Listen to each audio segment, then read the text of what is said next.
Hello friends, welcome to Vinus Learning. நம்ம இன்னைக்கு பார்க்க போறது second part of making of constitution. வாங்க வீடியோக்குள்ள போலாம். Working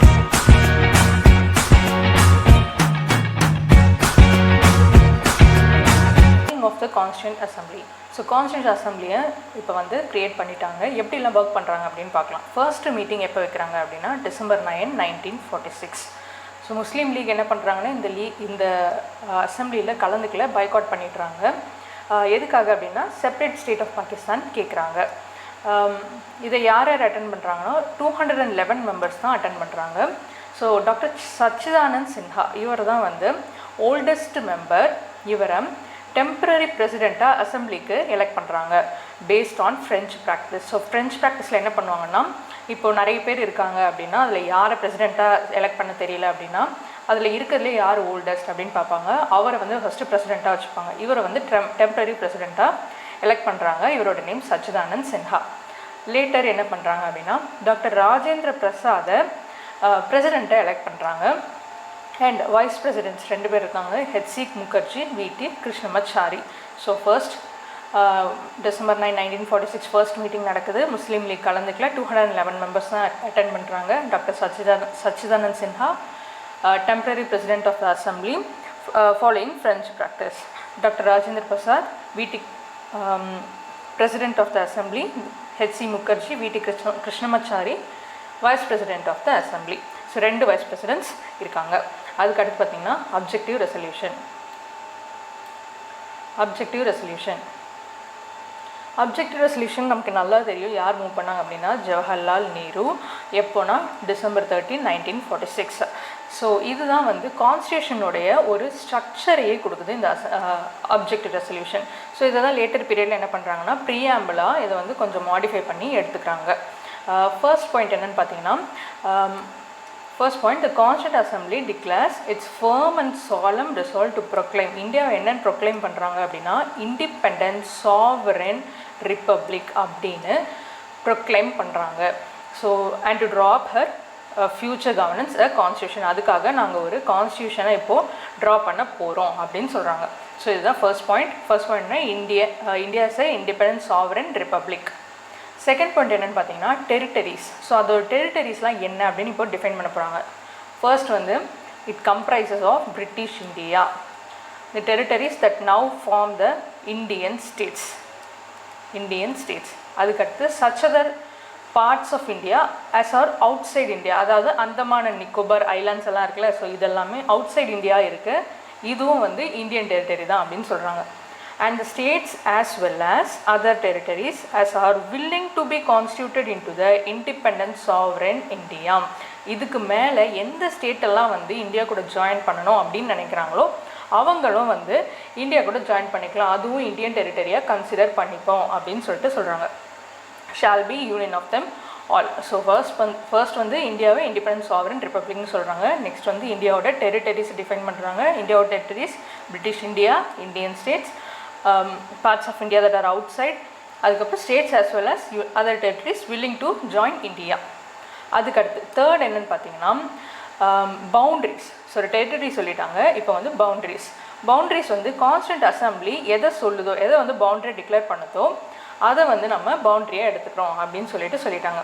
as possess and retain the status of autonomous unit. இப்போ வந்து எந்தெந்த டெரிட்டரிஸ்லாம் வந்து இப்போ இந்தியாவுக்குள்ளே ஜாயின் பண்ணுதோ அதெல்லாமே வந்து it attains the status of autonomous units. தன்னிச்சையாக அவங்க இயங்கலாம் அப்படின்னு சொல்கிறாங்க. அவங்களுக்கு ரெசிடியூரி பவர்ஸை கொடுக்குறாங்க. எல்லா பவர்ஸுமே அவங்க எக்ஸசைஸ் பண்ணலாம் except the powers of union அப்படின்னு சொல்கிறாங்க. Except the powers of union. So இதுதான் வந்து தேர்ட் பாயிண்ட் என்னென்னா boundaries, powers and functions. So இப்போ இந்த பவர் எல்லாம் எங்கேருந்து வருது அப்படின்னா all powers and authority of sovereign independent India, its constituent parts and organs of government are derived from the people. Okay, so இதுதான் வந்து நம்மளுடைய fourth point, derived from powers, all powers derived from people. Next பார்த்திங்கன்னா இப்போ என்ன கொடுக்குறாங்க அப்படின்னா பீப்புளை பற்றி பேசுகிறாங்க. பீப்புளுக்கு all the people of India justice. என்ன ஜஸ்டிஸ் அப்படின்னா சோஷியல், எக்கனாமிக்கல், பொலிட்டிக்கல் ஜஸ்டிஸ். பீப்புளுக்கு ஜஸ்டிஸ் கொடுக்குறாங்க அண்ட் ஈக்குவாலிட்டி கொடுக்குறாங்க. Equality of status of opportunity and equality before law. So இப்படி தான் நம்ம படிக்கணும் இதை. அதுக்கடுத்து பார்த்திங்கன்னா freedom. Third, freedom of thought, expression, belief, faith, worship, vocation. ஒகேஷன்னா ப்ரொஃபஷன், என்ன வேலை செய்யலாம் அதுதான் vocation. Association, action, subject to law and public morality. இப்போ வந்து நம்ம ஜஸ்டிஸ் கொடுக்குறோம், ஈக்குவாலிட்டி கொடுக்குறோம், ஃப்ரீடமும் கொடுக்குறோம். இதெல்லாம் வந்து அவங்க ஃபுல்லாக எப்படி வேணாலும் அவங்க அனுபவிச்சுக்கலாமானா கிடையாது. இதெல்லாமே வந்து சப்ஜெக்டட் டு லா, சட்டம் சொல்கிறபடி தான் இருக்கணும். அண்ட் இது வந்து யாரையும் கஷ்டப்படுத்தக்கூடாது. So includes public morality. Wherein adequate safeguards, மற்றவங்களுக்கும் சேஃப்கார்ட்ஸ் கொடுக்குறாங்க. யாருக்கு அப்படின்னு பார்த்தீங்கன்னா minorities, backward and tribal areas, depressed and other backward classes.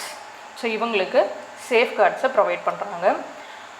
whereby shall we maintain the integrity. அதுக்கு அடுத்து பார்த்திங்கன்னா integrity of territory of the republic and its sovereign rights. Integrity of territory, sovereign rights on land, sea and air according to justice and law. இது வந்து நார்மலாக நம்ம படிச்சுக்கிறது தான். So integrity, sovereign rights இது நம்ம ஞாபகம் வச்சுக்கலாம். அதுக்கு அடுத்து பார்த்திங்கன்னா peace. This ancient land attain its rightful and honored place in the world and makes its full and willing contribution to the promotion of world peace and the welfare of mankind. Peace and welfare of mankind. So இதுதான் இந்த point. இப்போ பார்த்தீங்கன்னா மொத்தம் 8 point இருக்குது. First point என்ன? India is a independent sovereign republic. இதுதான் first point. அதுக்கடுத்து இந்தியாவோட டெரிட்டரிஸ் என்னன்னு சொல்கிறாங்க. அதுக்கடுத்து இந்தியாவோட பவுண்ட்ரிஸ் அண்ட் பவர்ஸ் என்ன அப்படின்னு சொல்கிறாங்க. அதுக்கடுத்து பார்த்திங்கன்னா இதோட பவர் எங்கேருந்து வருதுன்னு சொல்கிறாங்க.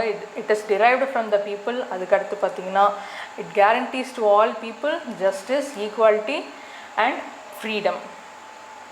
அதுக்கடுத்து பார்த்திங்கன்னா சேஃப்கார்ட்ஸ் ப்ரொவைட் பண்ணுறாங்க for minorities, backward, tribal areas, depressed and backward classes, other backward classes. Next பார்த்திங்கன்னா இன்டெகிரிட்டி அண்ட் சாவர்னிட்டி. அதுக்கடுத்து பார்த்திங்கன்னா world peace and welfare of mankind. So இப்படி நீங்கள் படிச்சிட்டிங்கன்னா உங்களுக்கு எல்லாமே ஞாபகம் இருக்கும். ஸோ இப்போ இதை எப்போது அடாப்ட் பண்ணுறாங்க அப்படின்னு பார்த்தீங்கன்னா January 22, 1947 அடாப்ட் பண்ணிக்கிறாங்க. இதோடைய மாடிஃபைடு வெர்ஷன் தான் ப்ரீஆம்பிளாக இருக்குது இப்போது. அதுக்கடுத்து changes by independence act. So independence act 1947 வருது. Representation of okay. So princely states என்ன பண்ணுறாங்க அப்படின்னா இது வரைக்கும் அவங்க வந்து கலந்துக்கல எதுலேயுமே. ஸோ 1947 ஆக்ட் வந்து இண்டிபெண்டன்ஸ் ஆக்ட் வந்ததுக்கப்புறம் பார்த்தீங்கன்னா கிராஜுவலாக பிரின்ஸ்லி ஸ்டேட்ஸ் வந்து ஜாயின் பண்ணிக்கிறாங்க. ஸோ ஒரு 6 பிரின்ஸ்லி ஸ்டேட்ஸ் வந்து நமக்கு ஜாயின் பண்ணிப்பாங்க. But the part of assembly okay after acceptance of Mountbatten plan of June 3, 1947. The partition of the country. இப்போ என்னென்னா நம்ம நல்லா தெரிஞ்சுக்கணும், கண்ட்ரியை வந்து பிரிச்சாச்சு ரெண்டாக, இந்தியா அண்ட் பாகிஸ்தான் ரெண்டாக பிரிச்சுட்டாங்க.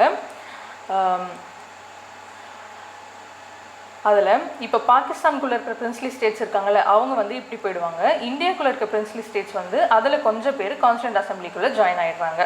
அதே மாதிரி முஸ்லீம் லீக் இருக்குது. முஸ்லீம் லீக் பார்த்திங்கன்னா பாகிஸ்தான்லேயும் முஸ்லீம் லீக் இருக்குது, இந்தியாவிலேயும் முஸ்லீம் லீக் இருக்குது. ஸோ கான்ஸ்டியூண்ட் அசம்பிளியில் பார்த்திங்கன்னா இந்தியாவில் இருக்க முஸ்லீம் லீக் இந்தியாவோட கான்ஸ்டியூஷன் மேக் பண்ணும்போது இந்தியாவில் இருக்க முஸ்லீம் லீகோடைய மெம்பர்ஸ் உள்ளே வராங்க. ஸோ இதுதான் இங்கே சொல்லியிருக்காங்க. Members of Muslim League from Indian dominion also entered the assembly. Next பார்த்திங்கன்னா இந்தியன் இண்டிபெண்டன்ஸ் ஆக்ட் 3 சேஞ்சஸ் வந்து இங்கே கொண்டு வராங்க. ஸோ அந்த 3 சேஞ்சஸ் தான் இப்போ நம்ம பார்க்க போகிறோம். Indian independence act of 1947 made the following 3 changes. Assembly வந்து ஒரு fully sovereign body so which could frame any constitution it pleased. இதில் என்ன எம்பவர் பண்ணியிருப்பாங்கன்னா அசம்பிளி வந்து இதுக்கு முன்னாடி இருந்த எந்த லா பிரிட்டிஷ் மேட் பண்ண எந்த லாவையும் வந்து அவங்க அப்ரோகேட் பண்ணலாம், ரிப்பீல் பண்ணலாம், ஆல்டர் பண்ணலாம். ஸோ எல்லா பவர்ஸையுமே வந்து கொடுத்துட்டாங்க கான்ஸ்டியூண்ட் அசம்பிளிக்கு. இது வந்து ஃபர்ஸ்ட் சேஞ்ச். செகண்ட் சேஞ்ச் பார்த்திங்கன்னா அசம்பிளி ஒரு லெஜிஸ்லேட்டிவ் பாடியாக வந்துடுது. ஸோ இப்போ வந்து இவங்க தான் லாவை மேக் பண்ண போகிறாங்க இந்தியாவுக்கு. 2 ஃபங்க்ஷன் வந்து ப்ளே பண்ணுறாங்க. ஒன்று வந்து கான்ஸ்டியூண்ட் அசம்பிளியாக இருக்காங்க, இன்னொன்றுத்தில் வந்து லெஜிஸ்லேட்டிவ் பாடியாக இருக்காங்க. ஸோ இப்போ பார்த்தீங்கன்னா இதை வந்து செப்பரேட் டேஸில் அவங்க நடத்துகிறாங்க ஒரு ஃபங்க்ஷன். இப்போ கான்ஸ்டியூண்ட் அசம்பிளி ஒரு நாள் ஃபங்க்ஷன் ஆகுதுன்னா அன்றைக்கி வந்து லெஜிஸ்லேட்டிவ் பாடியாக வந்து கான்ஸ்டியூண்ட் அசம்பிளி பர்ஃபார்ம் ஆகாது. அசம்பிளி வந்து first parliament of free India. So இதுதான் வந்து first parliament of free India. Constituent பாடியை இது மீட் பண்ணும்போது டாக்டர் ராஜேந்திர பிரசாத் இதுக்கு சேர் பண்ணுவார். So constituent assembly Rajendra Prasad president. அதுக்கடுத்து பார்த்திங்கன்னா லெஜிஸ்லேட்டிவ் பாடியாக இருக்கும்போது GV Mavalankar. So GV Mavalankar ஜிவிஎம்னு ஞாபகம் வச்சுக்கோங்க. கான்ஸ்டியூண்ட் அசம்பிளியாக இருக்கும்போது ஆர்பி, லெஜிஸ்லேட்டிவ் பாடியாக இருக்கும்போது ஜிவிஎம். ஸோ இப்படி வந்து இவங்க பெர்ஃபார்ம் பண்ணுறாங்க. இது கன்ஃபியூஸ் ஆகும். ஸோ நீங்கள் இப்படி ஞாபகம் வச்சுக்கோங்க. சிஆர்பி அப்படி ஞாபகம் வச்சுக்கோங்க. கான்ஸ்டியூண்ட் அசம்பிளினா ராஜேந்திர பிரசாத். இன்னொன்று வந்து ஜிவிஎம் அப்படின்னு ஞாபகம் வச்சுக்கோங்க. இவரோட நேம் நமக்கு ஆல்மோஸ்ட் ஞாபகம் இருக்காது, அதனால் ஜிவிஎம்னு ஞாபகம் வச்சுக்கோங்க இவர் பேர். அதுக்கடுத்து பார்த்திங்கன்னா இந்த ஃபங்க்ஷன் எது வரைக்கும் கண்டினியூ ஆகுது, இந்த மாதிரி 2 ஃபங்க்ஷன் கண்டினியூ ஆகுதுன்னா November 26, 1949 வரைக்கும்.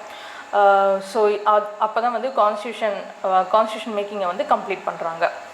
தேர்ட் பாயிண்ட் என்னென்னு பார்த்தீங்கன்னா Muslim League members from Pakistan withdrew from constituent assembly for India. So அதுதான் முன்னாடி சொன்னது பாயிண்ட் தான். முஸ்லீம் லீக் மெம்பர்ஸ் பாகிஸ்தானில் இருக்கிறவங்க என்ன பண்ணுறாங்கன்னா இங்கே இருக்கிற கான்ஸ்டியூண்ட் அசம்பிளிலேருந்து வெளியே போய்ட்றாங்க. ஸோ அப்போ ஸ்ட்ரென்த் என்ன ஆகும் அப்படின்னா 299 கம்மியாகிடுது. 389 299 ஆகிடுது. ஸோ இதுதான் சொல்லியிருக்காங்க.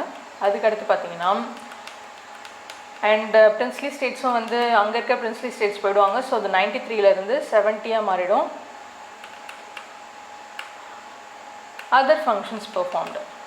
In addition to making of constitution, ordinary laws வந்து இவங்க எனாக்ட் பண்ணுறாங்க, கான்ஸ்டியூஷன் மேக் பண்ணுறாங்க.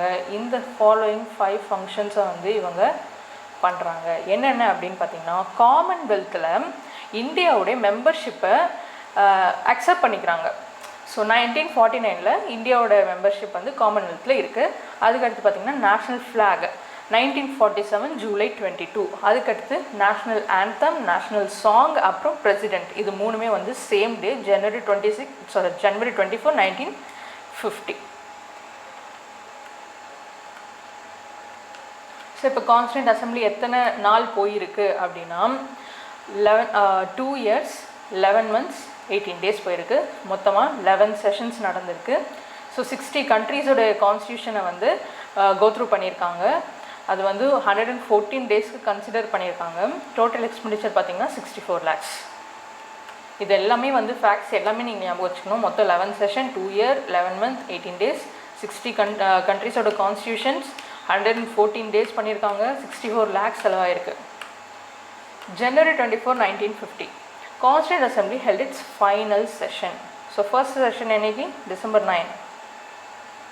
It however did not end and continued as a provisional parliament. Okay, so first parliament என்ன அப்படின்னு பார்த்தீங்கன்னா Constituent Assembly. இதுதான் இப்போது ரிப்பப்ளிக் கான்ஸ்டியூஷனை எனாக்ட் பண்ணிட்டாங்க. கான்ஸ்டியூஷன் எனாக்ட் பண்ணதுக்கப்புறமும் ப்ரொவிஷ்னல் பார்லிமெண்ட்டாகவும் இது ஒர்க் ஆகுது until January 26, 1950 till formation of new parliament. First general election எப்போ நடக்கும்னா 1951 to 52. அவ்வளோதான் ஃப்ரெண்ட்ஸ், இதோட இந்த பார்ட் கம்ப்ளீட் ஆகுது. நம்ம நெக்ஸ்ட் பார்ட் அடுத்த வீடியோவில் பார்க்கலாம். ஸோ நீங்கள் நெக்ஸ்ட் பார்ட்டையும் கண்டிப்பாக பாருங்கள். Committees of a constituent assembly, இதுதான் நெக்ஸ்ட் பார்ட். தேங்க்யூ ஃபார் வாட்சிங். தேங்க்யூ ஃபார் வாட்சிங். Please do subscribe our channel. உங்களுக்கு ஏதாச்சும் queries இருந்தால் அதை கமெண்ட் செக்ஷனில் லீவ் பண்ணுங்கள். நாங்கள் 24 hours உங்களுக்கு அதை சால்வ் பண்ணி கொடுப்போம்.